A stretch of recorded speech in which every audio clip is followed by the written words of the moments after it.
Ze alde dago guregana, zure kontura edo aseguro batetik etortzian artean. Bueno, aseguro batetik, zu tramite batzuk bete behar izaten dozuz, aseguro bakotxak beria ditzu, eta autorizautako hori, arazo konkreto hori tratau gehinke bakarrik, eta ez beste ezer.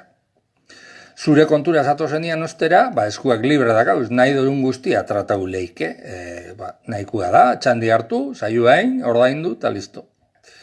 Orduan, aseguruan formula hori egokizena izaten da arazo agudo eta konkreto badakasunean, imaginauten dinitis bat, ezta? Halako kaso baten, zuk biharko zu askotan etorri biako zara, eta saio nahikoa simple edo laburrak izan da. Orduan, klaro, diru asko aurreztuko dozu forma horretan. Eta zure kontura etortzia ostera, egokizena izaten da arazo kroniko edo korputzian oso sakabanatuta dakazu zenian. Eta beraz, formula biseak dira egokizak, baina jakinin behar da, bakotxa noiz erabili.